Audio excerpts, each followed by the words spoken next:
Sinita ng Commission on Audit ang Philippine Coast Guard sa pagbili ng isang luxury SUV na nagkakahalaga ng 7.9 million pesos.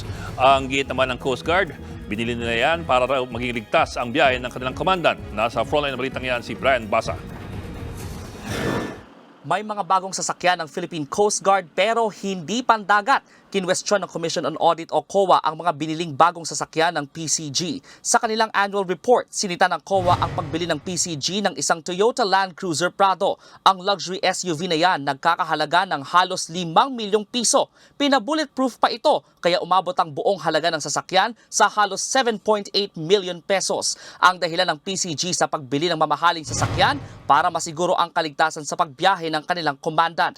Pero sa ilalim ng Administrative Order No. 14 ng Malacanang, bawal ang pagbili at paggamit ng luxury vehicles ng kahit anong ahensya ng gobyerno. Bukod sa bulletproof na Toyota Land Cruiser, may binili rin ng Coast Guard na 31 brand new Isuzu MU-X. 1.9 million pesos ang halaga ng isang ganyan, kaya umabot ang total niyan sa 58.9 million pesos. Ayon sa COA, may 459 pang service vehicle ang Coast Guard, kaya di raw kailangan bumili ng mga bago. Binili ng PCG ang mga naturang sasakyan gamit umano ang rebate na nakuha nila mula sa Petron Corporation. Paliwanag pa ng PCG, magagamit daw nila ang mga sasakyan para tumugon sa mga hamon sa kanilang organisasyon. Sa huli, inirekomenda ng COA sa PCG na magpapirma ng approval sa Department of Budget and Management para sa biniling Toyota Land Cruiser Prado. Sinusubukan pa ng News 5 na makuna ng bagong pahayag ang PCG kaugnay ng issue.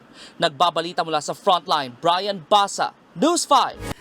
Mga kapatid, Lucy Cruz Valdez po, maging maalam at may pakialam sa mga napapanahong balita sa bansa. Tumutok at mag-subscribe sa News 5 social media pages.